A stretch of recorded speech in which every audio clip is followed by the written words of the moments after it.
You're listening to Civic Media. You can tune into any of our live shows on any radio station across the state with the Civic Media app. Find us in your phone's app store and listen anytime, anywhere.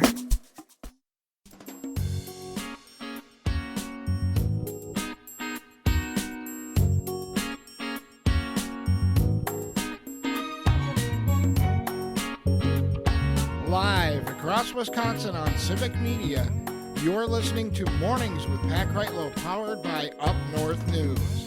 Now, from our Lake Wissota studio, here is the founding editor of Up North News, Pat Kreitlow. Good morning, it's 7:06. Nice to have you here up north on this Tuesday morning, July 22nd. Parker Olson produces this fine program down in Madison Studio A2. Meteorologist Brittany Merlot will be joining us from the EAA Air Venture in Oshkosh in just a sec. And then later this hour, we will talk about ways that some groups in Wisconsin are holding politicians accountable. They may be about to go on their August recess, but that doesn't mean they won't still be held accountable for supporting a big bloated boondoggle of a budget bill in D.C. that's going to cause harm to a lot of folks in Wisconsin. We'll talk about those efforts and a successful effort to set a world record by some folks up north who want to call attention to potentially dangerous oil and gas pipeline that's running through parts of northern Wisconsin. So that and much more still ahead. But first, let's head out to the EAA Air Venture, where meteorologist Brittany Merlot has positioned herself to have the aura of a rising sun right behind her to tell us what's happening as she camps out at Air Venture in Oshkosh. Ms. Merlot, good morning. How are you? Good morning. I'm doing pretty good. As you can see, the sun is shining here. It is so bright this morning. I'm trying to block it out of the way, but can't really get around it between the sounds of the Oshkosh and then the sun. It is a beautiful morning. But I will say, when the sun comes up, every camper wakes up, right? You can't beat the sun. It wakes you up wide awake. There's a lot of clouds, though, all across the state. 57 degrees right now into Green Bay, 73 into La Crosse. We are going to heat things up, and the humidity is going to start to seep in as this warm front nears us today. So we are climbing to the mid-80s statewide to near 90 degrees far west. Those muggy, humid conditions are already moving in. Dew points are going to hit the low 70s today, and then by tomorrow morning, we are looking at some showers and storms definitely rolling through the area. Looks like they start around 5 a.m. Waves of them move through the state. Another one again in the evening and into the night. And that active pattern continues as that front sets up over northern Wisconsin and then drags itself through the rest of the state into Thursday. So as this moves in and continues to push this hot, humid air in, we're going to hit the mid-90s down south tomorrow. But then, of course, that rain going on up north, maybe some 70s up there. But it is going to be sticky. It is going to be feeling like triple digits with the heat index. And I am nervous with my tent. I'm not going to lie. I've got a little fan. It is solar powered, and that is all I have. I have no AC anywhere. Ooh, well, I mean, you're doing the whole roughing it thing here to see all that's going on at Air Venture. Tell us some of the stuff you got to see yesterday that you enjoyed. The blimp, the Goodyear blimp, there's multiple of them. I thought it was just going to be one. No, there was 3 of them here. They were massive, and it was cool to see them take off at like a 45-degree angle. I can't imagine being in there. It looked so much fun. There is just a bunch of planes everywhere, lots of people everywhere. It's hard to remember everything that happened yesterday because there's so many exhibits, speeches, things going on here that you can go and see. I would honestly say it's just making new friends. I've talked to a lot of volunteers here. I talked to the staff, security staff, to see what was going on and how they kind of run the event and what do they do when severe weather happens? How do they get them out of here? What do they do? How much warning do they have? So I was kind of digging into some of that kind of stuff, but overall, having fun. Good. Do you measure steps? Do you know how many steps you put on yesterday? Everybody was doing that yesterday. That's so funny. They were saying between 15 to 20,000 steps. I forgot to register mine, so I'll do it today. I'll let you know tomorrow. That's you know what? I'll take it on faith that you did 15,000 steps yesterday. Yeah, feels like it. I am absolutely sure you did, and I think it's great that you're asking these questions about what happens if stormy weather happens out there. Obviously, it's happened, and folks are going to be looking at you and going, I know. Is it here yet? Is it coming yet? As if you carry around a radar, on your wristwatch all the time or something like that. The wristwatch, I wish I had it on the wristwatch. That would be great. I know. The pocket. But you mentioned that folks from NOAA and the National Weather Service are there as well. So, I mean, they are definitely covered in terms of, knowing what the weather is going to be like when it comes in. Have you heard much chatter yet about the near miss in North Dakota between the B-52 bomber and the commercial jet that was trying to land in Minot? Has that been a topic of conversation around there? Ooh, not just yet. I'm sure that sounds like it's going to be a topic today, though. I'm sure it will, in terms of, who's got radar and who talks to who out there. So just so much to see and do around the Oshkosh area. So, Brittany, go enjoy it all. Are we talking to you tomorrow?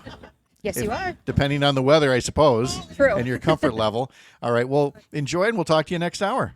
Sounds good. All right. Thanks, Brittany. Hey, by the way, a reminder that if you miss any of our shows last hour or something, yesterday or last week, and you want to catch up on it, you can head over to the Civic Media website, civicmedia.us, where every hour's program of this show and all the others are listed, hour by hour, and you can go back and listen, or you can subscribe as a podcast to catch us as well. You just have to head over to Spotify or Apple and get yourself subscribed to this program, all the others, and you will never miss a thing again. Let's check the mailbag here from Rob in Tigerton. Good morning. Hazy sunshine, 59 degrees yesterday with lawn mowing jobs in Wittenberg. You had spaghetti for lunch at Brianna's in Wittenberg. It was very busy. Most folks heading to the EAA. Today he's got lawn mowing jobs in Tigerton, getting them done before the heat, the humidity, and the storms come in. We played Supertramp in our last segment and said maybe there'll be a weather theme. Maybe tomorrow we'll play Supertramp's It's Raining Again, a song that they had back in 1982. So we thank Rob for writing in. And a reminder that you all can do the same thing here by getting on Facebook or YouTube, jumping into the comments section like Roger did in Stevens Point to talk about how the Miz is on the hill tonight. That, of course, would be Jacob Mizorowski pitching for your first place Milwaukee Brewers. Yeah, I said first place Milwaukee Brewers. They were winners against the Seattle Mariners yesterday. Final score was 6-0. In fact, while Brandon Woodruff went 6 strong innings, only gave up 2 singles, walked nobody. The fact of the matter was Seattle's George Kirby had carried a no-hitter into the 6th inning. But then the Brewers were able to bust things open. They tagged him for 4 runs after sending 8 men to the plate in the 6th, and 6-0 was the final there. The Brewers now have won 11 in a row, 60 of their first 100 games. That's the first time in team history. And as we mentioned last hour, they're doing it with a different roster than the one that won the division last year. I mean, no Willie Adames, no Corbin Burns, no Devin Williams, but they're still getting things done. And Jacob Mizorowski, one of those new faces, will be the pitcher tonight. Pregame begins at 8:05 on several Civic Media stations. Then they'll wrap up the series in Seattle tomorrow afternoon. Tomorrow's pregame will start at 2:05 in the afternoon. They are off on Thursday, and then they come home for a weekend series against the Florida Marlins. And then, of course, that really big series starting next Monday at home against the Chicago Cubs, because with yesterday's win, the Brewers moved into first place. They're holding it down on their own for the first time since early to mid-April. And so that Cubs series next week is just going to loom so much larger as we really start to head into the final third of the season happening before long.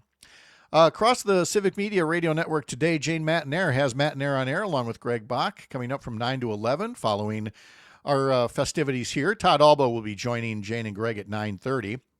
And then on Todd's show, Todd Alba's show from 2 to 4, you'll have Surjita Patra of Wisconsin Watch talking about increasing suicide rates among senior Wisconsinites. Then Maggie Dawn from 4 to 6 will have Angela Lang from Block in Milwaukee just after 4 o'clock, and State Senator Kristen Dassler-Alfheim just after 5 o'clock. Again, all of that coming up here on the Civic Media Radio Network, where there aren't just programs here. There are also podcasts, and that would include one called Wisconsin Forward with Matt Rothschild. It's a weekly dive into a topic surrounding a current political problem in the state, a little background on how we got to where we are today and what some folks are working on now, possible ways forward. It's a uniquely Wisconsin take on the big issues that are preventing progress and the people with ideas to move forward. You can subscribe and download Wisconsin Forward on Spotify, Apple, or on the Civic Media website as well. Every Tuesday or so, we try to give you an idea of what some of the most popular stories are over on our social media sites. If you search for Up North News or Up North News WI on Facebook, Instagram, Twitter, you can see all the work that the rest of my team is doing throughout the course of the day.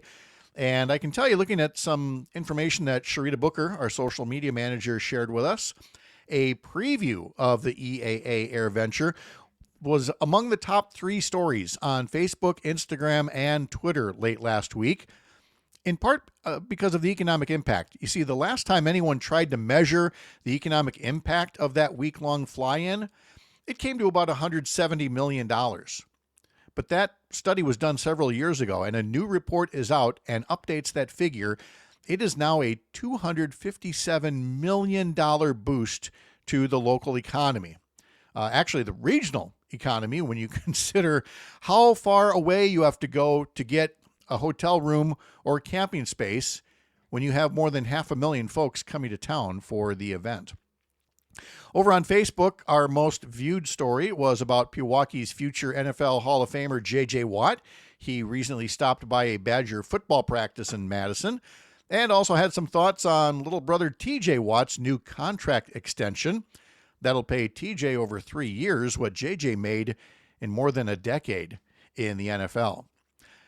On Instagram, far and away the post that was most viewed, most shared, and most commented on dealt with the Trump administration trying to withhold nearly $7 billion from Wisconsin school kids and State Attorney General Josh Kaul's lawsuit to get those cuts restored. It's one of about 24 lawsuits that Kaul and other attorneys general have filed as courts continue reminding President Trump that he's not a dictator, not yet anyway, and still has to follow the law, at least sometimes, when it comes to providing the funds that Congress had already approved earlier. And over on TikTok, our top post dealt with homelessness in rural Wisconsin. It is very much a growing problem, and rural communities, of course, are already facing tough budgets when it comes to helping people who are just trying to keep a roof over their heads. But while Governor Tony Evers proposed solutions, Republicans in the legislature, a great many of them from rural districts, removed any increase in state help before passing the new state budget. And as always, you can read up about all of our latest posts on your favorite social media channel, plus our newsletter, plus our website, upnorthnewswi.com. And in terms of Governor Evers and his state budget, of course, we're now waiting on him to tell us whether he'll be running for re-election. Will he run for a third term next year or not? We will be talking in just over an hour from the recombobulation area. That would be Dan Schaefer, because it's a quiet time in Wisconsin politics right now. I know I've tried booking some legislators as guests. We're going to have a couple coming on this week to talk about a bill that would help regulate cryptocurrency in Wisconsin, make sure that there aren't scams that can rip people off, especially when you see these ATM-looking things that let you deal in cryptocurrency, making sure that they really are worth something if you're going to try to do business here in Wisconsin. So we'll have State Senator Kelda Roys and State Representative Ryan Spouty on Thursday morning to talk about that. But otherwise, things are a little quiet out there in politics land. We'll talk to Dan Schaefer about that in an hour. A local update is next for some of you. Others will visit with Dan Hagan from Newswatch 12 and Rhinelander. Live from the heart of America's Up North here on Lake Wissota. Thanks for making this the place to spend part of your mornings here on the Civic Media Radio Network.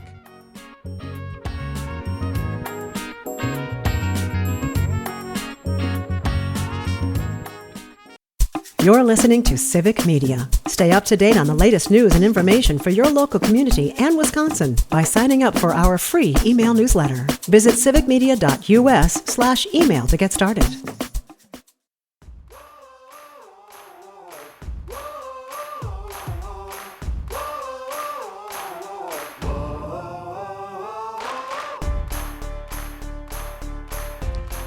Nice to have you back on this Tuesday morning, July 22nd, 2025. Let's bring in Dan Hagan from Newswatch 12, WJFW TV in Rhinelander. Dan, how are you today? I'm doing well. Good morning from Rhinelander. We got a pretty decent day out there with some cloud cover. All right. Are you still doing your roller skiing? Kind of your well in advance training for next year's Birkebeiner? Right. We only have 211 days till the Birkebeiner. Just kidding. I made that up. I don't know. But yeah, I've been roller skiing and staying active. I'll be going on a bike ride with my dad today is the plan. Okay.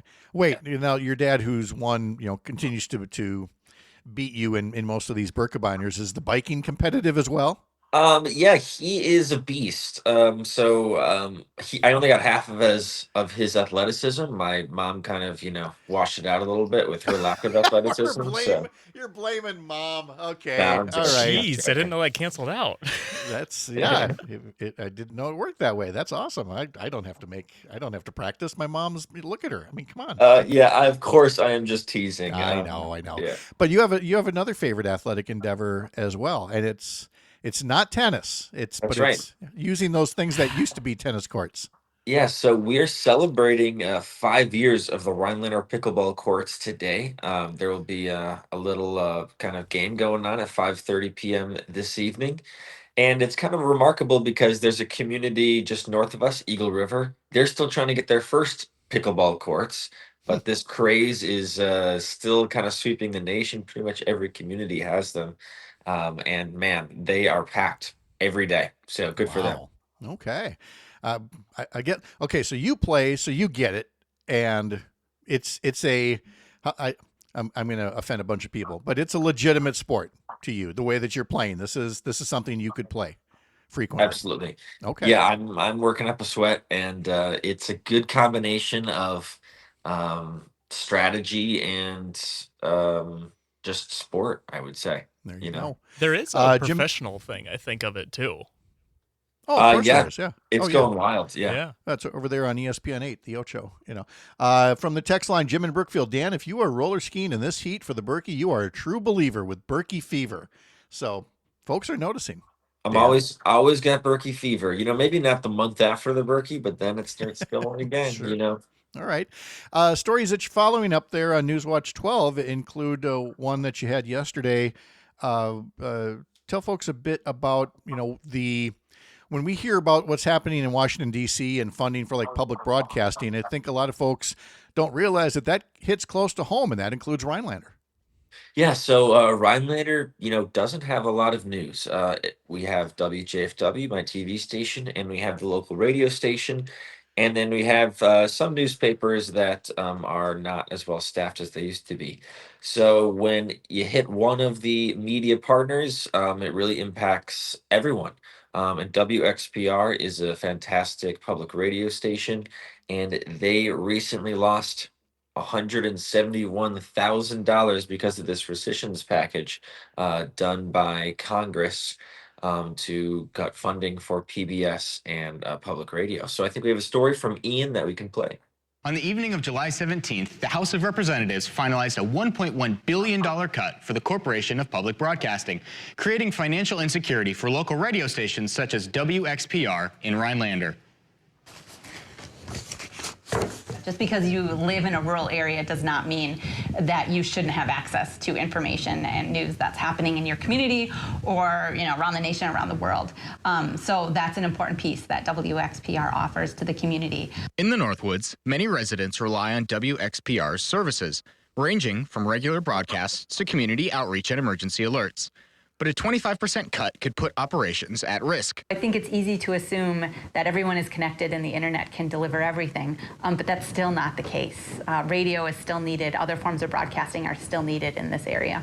Over 50% of WXPR's annual budget comes from listeners, but with the finalized cuts, that support is integral to help operations continue smoothly. We have always really leaned on our listeners, not only for financial support, but also to tell us what they prioritize. And so we will be leaning on them to say, what is it that you really value about the station? Development Director Phoebe Spear says that they try to build a culture of authenticity at WXPR, highlighting local events that would otherwise get ignored, strengthening the community in the process. People really value hearing something that's not an algorithm, They value hearing from their neighbors. And that's what they get here at WXPR. They value that, and that's what we offer.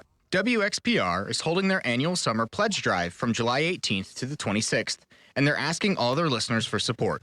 Reporting in Rhinelander, Ian Ferris, Newswatch 12. Public broadcast. So there you go.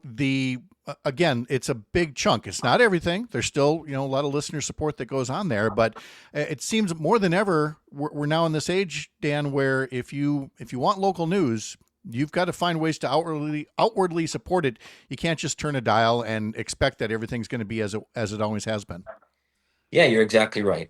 Quarter of their funding came from the federal government, $171,000. And I liked what Phoebe said there at the end. People don't want algorithms. I fear that it's only going to get worse, with news consumption and how it can be tailor-made and often AI generated and often nefarious. So, yeah, more important than ever to support your local broadcasters. I mean, gosh, you say AI, and I mean that should make the case right there, because the stuff that's going on out there, it's referred to as slop, but it can be serious stuff, and you think, well, it's just a national thing right now, but I mean, we're going to be seeing stuff at the local level before you know it, and it's more important than ever to identify and support those trusted journalists like what you've got up there at the TV station. So thanks for bringing us kind of the attention to that matter, to a very valuable news outlet there, as is your own WJFW. Appreciate that, Dan. Thanks, and keep cool out there on the pickleball courts and on the roller skis. That's right. I think I'm going to hit the bike ride today with Dad. I got to keep up with him. So thanks. Oh, man. Thanks for All letting right. me know. Biking down the old man yet. Got to catch That's him. right. All right. Thanks, Dan. We'll talk to you later. When we come back, we'll talk more about those federal budget cuts and ways that groups are calling attention to them long after the ink is dried on the bill. The impact is going to be felt for a long time to come. And we'll talk more about that in just a bit after the Midwest Farm Report here on the Civic Media Radio Network.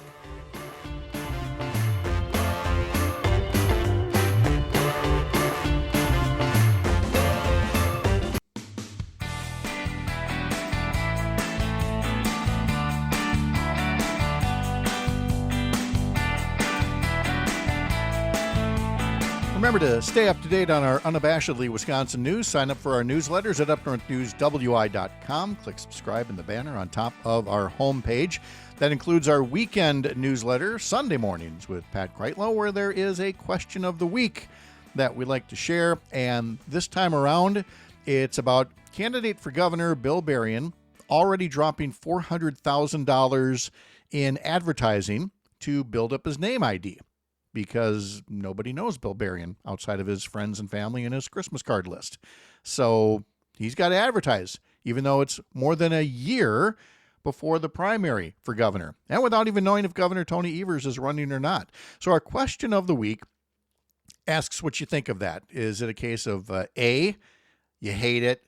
In fact, you hate it so much you might even hold it against him for running ads this early. What about option B, where it's I don't like it, but I get it? You gotta spend some money to get your name ID out there. And we gave you an option C. You like it. You actually like that a candidate shows some initiative and wants to talk to voters right away. Well, Joe H. probably sums it up best. She didn't just put A. She put like a string of them, like A, with an angry emoji face after that. And Mary writes, I hate it, in all caps. And then she writes, sorry for the all caps. Wishing there was a time limit as to when campaigns run, including all ads and mailings and social media. Mary, how great would that be if we could just have everything limited to a very brief time frame to get all the information out there, but not have it last for a year or 4 years or whatever. Linda Z went with option B, saying, I don't like it, but I get it. And she too writes, I still think all campaigns should be limited to 6 months prior to voting day. That might actually make for a good follow-up question of the week is, if you could limit campaigns and say, they're going to be announced here and the deadlines are here, the election day is here, how much should they be? Because, at some point, if an election campaign is too short, you're not going to be a very well-informed voter. You may not learn everything about a candidate until after they've taken office. We already know campaigns can be too long. I'm just saying that they can be too short as well. So Goldilocks, what's just right? Is it 2 months? Is it 6 months? Something like that. Again, I don't know that we could necessarily pull it off, but if you could, you and your magic wand, what would it be? You can always send us a note here. Radio at upnorthnewswi.com is the email address, radio at upnorthnewswi.com. Let's do a follow-up for something we talked about in May, and it's all about the Enbridge Line 5 oil and gas pipeline that is slated to be rerouted around the Bad River tribal community, but still running through the Bad River watershed where it could pose a danger to Lake Superior. And back in May, we heard from Jadine Sonoda of the Sierra Club for Wisconsin, and a project where they were trying to break the world record for the most origami fish collected and displayed. Why collect origami fish and have them displayed? As a way to show public opposition to Line 5, not just the reroute, but to the line existing entirely. And it seemed rather ambitious. They were going to have to collect more than 18,303 origami fish, but they put up a website, fishforfuture.org. And so here's a little bit of what Jadine Sonoda told us back on May 5th about the project, about the origami fish, about standing up to the Enbridge Line 5 project. And I started by asking her about the Sierra Club here in Wisconsin.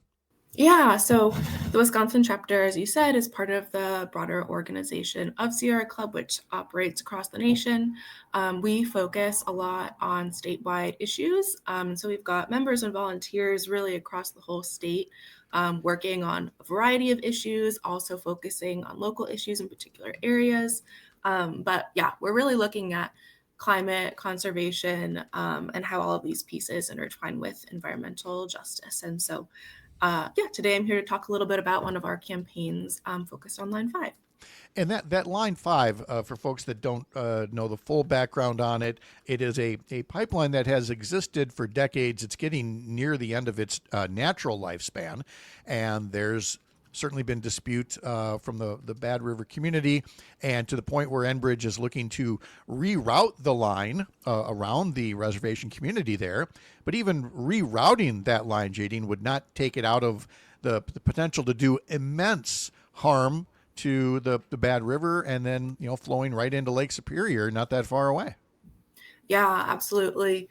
There's some incredible maps that look at the route that Enbridge, the pipeline company, is proposing to construct in, and just the number of waterways that it cuts across. It's really scary to think about. We've seen the impacts of Enbridge's construction, for example, with Line 3 in Minnesota a couple years ago, and just the devastation of punctured aquifers and frac outs of drilling fluid. So there's a lot of worry that this construction and continued operation of the pipeline would result in damages both to the waterways and to especially the sloughs in the area and Lake Superior. And so wherever that line ends up going, it could be a potential threat. We've certainly seen it spill in other places like Michigan. Enbridge had a major spill there.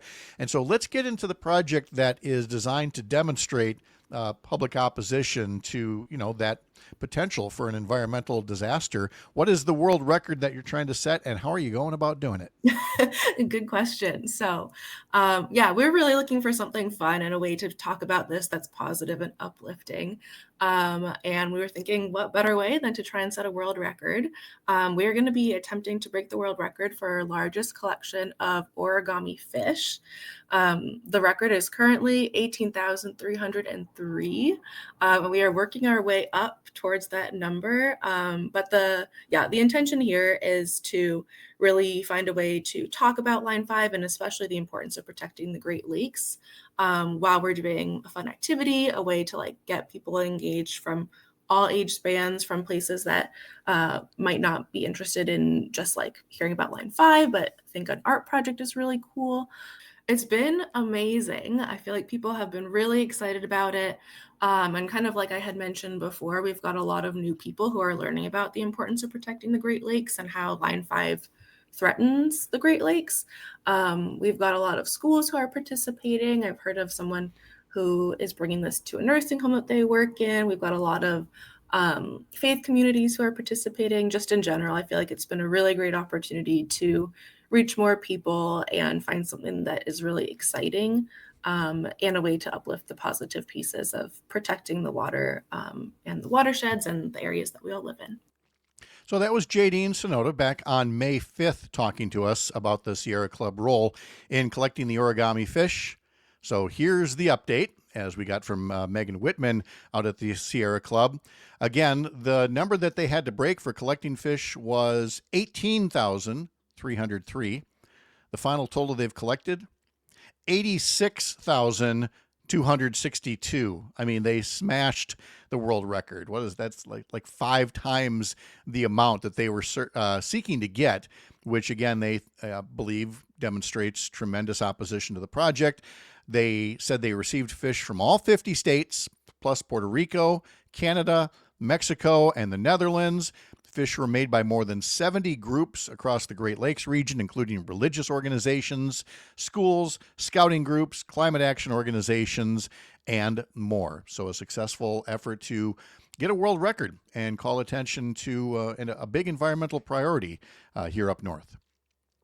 Also taking place recently was a program put on by the group Opportunity Wisconsin to highlight Donald Trump's big bloated boondoggle of a budget bill and all of the cuts that are coming to regular middle-class Wisconsin families to help pay for tax cuts for millionaires and billionaires. And Opportunity Wisconsin paired up with an ice cream parlor in Eau Claire to start a food drive to call attention to the cuts to nutrition programs. That's because Sunday was National Ice Cream Day, and the owner of Ramon's Ice Cream Parlor in Eau Claire was part of a food drive that is going to help a local charity, the Community Table, and call attention to the cuts in food benefits being supported by their congressman, Derek Van Orden. So through the end of the month, anyone who brings in a non-perishable food item to Ramon's in Eau Claire is going to get a certificate for a free cone or dish. The folks at Opportunity Wisconsin noted that the Trump mega bill is going to cut food assistance for tens of thousands of Wisconsinites to pay for those tax breaks. Blaine Midtune, the owner of Ramon's, has done all kinds of Cones for a Cause efforts, raising more than $300,000 over the years for various concerns. And he is understandably perplexed at how it's become a partisan thing, whether to give tax cuts to the rich or feed the poor. Really, above everything, this should be a nonpartisan type issue at our local level, right here in the Chip Valley, right here in Eau Claire. Political parties have been founded on the belief that small government, but then when small government is in place, that it is up to local community, it's up to the churches, the spiritual institutions, it's up to our neighbors, it's up to our local officials, and it's up to each and every single one of us.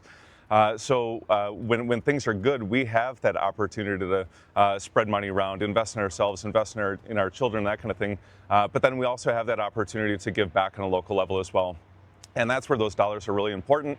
That's where the community giving is really important. And that's something that we've really kind of strived for with Ramon's in the last 9 years since we opened in 2017, is we have a program called Cash for a Cause. And in the 9 years that we've been open, we've raised and we've given back over $300,000 to local organizations and nonprofit institutions, just like the Community Table, many, many times over with the Community Table and other organizations here in the Chip Valley that are helping residents right here in Eau Claire, because there are shortcomings. That's Blaine Midtune, again, the owner of Ramon's. And the food drive, like I said, will benefit the Community Table. Executive Director TJ Atkins says about half the people they serve at the Community Table are currently unhoused, a stat that really jumped post-COVID. And from Opportunity Wisconsin, here's Ethan Reed, who talks about how really what Van Orden and Brian Stile are doing amounts to a double whammy, not just the cuts in nutrition programs, but the increase in food prices from things like Donald Trump's trade war tariffs. Just weeks ago, Congressman Derek Van Orden voted for the Republican tax law that cuts food assistance for Wisconsinites to pay for billionaire and corporate tax breaks. State officials have warned that as many as 90,000 Wisconsinites could lose SNAP benefits because of this law.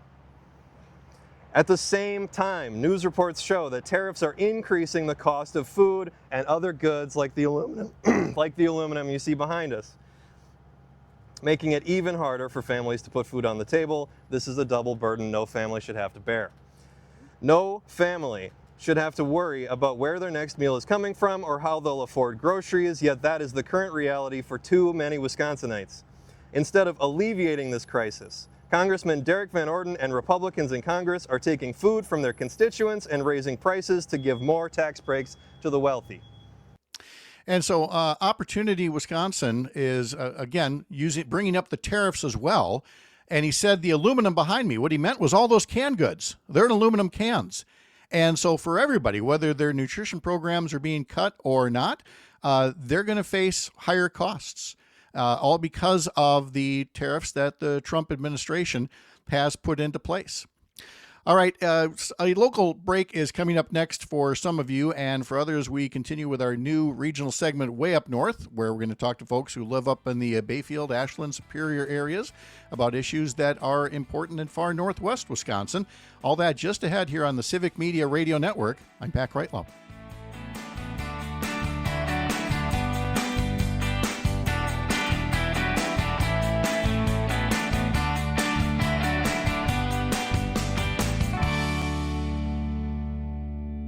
You're listening to Civic Media.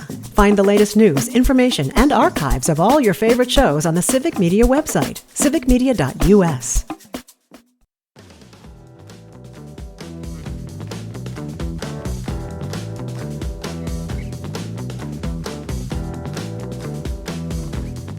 .52 now on this Tuesday morning. Time to go way up north and talk about issues up close to the communities on the Lake Superior Shore and other areas of northwest Wisconsin. And we have a rotating panel of guests who will be joining us Tuesdays at this time, including former legislator Fred Clark, who's along with us. And in a moment, we'll be talking to Dr. Kate Stolp, the medical advisor for Bayfield County. Fred, good morning. How are you? Oh, Fred, I think you are you're muted or, yeah, you might be. Give that little button a push and tell me if you're still there.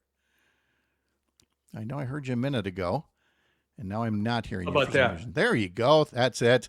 See, it's like the old antenna on our TV. You had to move the antenna just the right way with the rabbit ears. You got to kick the side of the box to make it come on right. Yeah. That's right. And again, Dr. Kate Stolp is here as well. Kate, good morning. How are you? Good morning. It's great to be here. All right. Well, Fred, let's have you set this up to talk about a couple of different concerns up north, both tick-borne illnesses, which are being exacerbated by a changing climate, and measles cases, which are being exacerbated by people in Washington, D.C. and elsewhere. Fred, tell us a bit more about why this is such a concern for you and others up north. Well, so here we are in the heart of the summer tourist season here in the Bayfield Peninsula, and like many parts of the state, lots of visitors in the area right now from other states and other parts of the world. It's a great time of year. One climate issue we've been seeing, that many of us have experienced, is the wildfire smoke from some of these massive fires in Canada that, of course, are highly disruptive to Canadians, and we've seen the impacts of that here too, with reduced visibility and some air quality problems. But especially was hoping to talk with Kate Stolp today. Kate's a friend, and she's the medical director for Bayfield County, and one of the things, of course, they're keeping an eye on is some of the infectious diseases that we all need to be concerned about. I learned a lot a few weeks ago talking about measles with Kate and her colleague, Dr. Ann Reitz, and thought it might be valuable to hear from her today. Oh, without a doubt. Dr. Stolp, tell us more about the rising concern about rising measles cases. Well, first of all, let me say we haven't had any measles cases yet, but we have seen a big rise. Everyone knows about Texas, I think, having quite a few measles cases this year, but Texas measles is in almost every state in the United States now, and we are surrounded by Michigan, Illinois, and Minnesota, all of whom have had measles cases, including in the Upper Peninsula. There have been 4 cases. And the issue is that I think because a lot of people thought measles was eradicated, or there was fear of autism, which is an unfounded fear, and we could get into that if we needed to, but a lot of people quit vaccinating their kids. And We only have 67% of our kindergartners vaccinated right now. And so if we get measles, it could be bad. And you have to realize that measles hasn't been around for so many years that doctors haven't seen it. Yeah. Health providers haven't seen it. And so if we get it, it could spread like wildfire, keeping people out of school, in any of their activities, adults, infants, and seniors are of course the most vulnerable, and it's highly, highly contagious, far more contagious than COVID, for example. And that 67% of kindergartners, that is one of the lowest rates in the nation, right? I mean, it is. That is. It That is just an absolutely shameful figure, and that's why the word is getting out about how bad measles is, and a lot of people have just frankly forgotten about it. Kate, can you tell us briefly as well about the concerns about tick-borne illnesses? I know as I was learning more about a changing climate, we think about so many of the big things. We don't think about the little things, and how drier, hotter conditions allow ticks allow their territory to spread and cause more issues. Right, exactly. And the biggest concern right now, I mean, we all know about Lyme disease, and there are a number of tick-borne illnesses, but there's a new one on the horizon. It's been around for a while, but now we're starting to see it, and we've had 2 cases this year in Bayfield County called Powassan, named after Powassan, Ontario, where it was first discovered. And Powassan, the danger with this one is there's absolutely no treatment. There's no doxycycline. There's no antibiotic. There's no viral treatment. And 10% of people who get it will have either serious neurologic damage or die. And there's nothing we can do for it. And so being careful about tucking your pants in your socks, using DEET-containing bug spray, mowing your lawns, all of those things, taking a shower as soon as you come in from being out in the woods or the grass, really important. And of course, then the last thing, and we've got just over a minute left to talk about that, would be the wildfire smoke. And again, Dr. Kate Stolp is the Bayfield County Medical Advisor. A very genuine concern. It's much more than just a nuisance for very vulnerable groups, right? Yes, obviously. We already know, many people, especially older people with lung conditions that can't even go outside. But we do know that when we look at the increasing numbers of people with asthma, that probably the number one cause of that is air pollution. And the wildfires obviously are making that worse and exacerbating that. Yeah. And Fred, I can't imagine that sternly worded letter from Tom Tiffany and others to Canada did a lot of good in that sense. Maybe the time to pay attention was a generation earlier when we were talking about a changing climate. I don't think it did much good at all, other than put a stick in the eye of the Canadians, who are well aware of the challenges that they face, many of which have been made worse by greenhouse gases emitted from U.S. industries. Yeah. So we need to be cooperating with the Canadians and not sending them sternly worded letters about fires. No kidding. Thankfully, they did respond with appreciation for the U.S.-based firefighters that are going up and helping, being helpers, not just whiners. So, Fred Clark, thank you for that. Dr. Kate Stolp, medical advisor for Bayfield County. It was a pleasure talking with you. Thank you for sharing some information with us, Kate. Thank you very much. I'm glad we had this chance. Yes, thank you. Fred, have a great day yourself. You as well. Take care. All right. Chad Holmes and Dan Schaefer coming up in the next hour here on these mornings powered by Up North News, live from Lake Wissota on the Civic Media Radio Network. The national news cycle never stops, but it can be hard to find news about your local community. Civic Media is dedicated to providing quality local and state news coverage across Wisconsin. With the Civic Media app, you can get notifications about local stories that matter to you and your community. Find the free Civic Media app in your phone's app store and choose notifications from the menu to tell us what kind of news you want to hear about.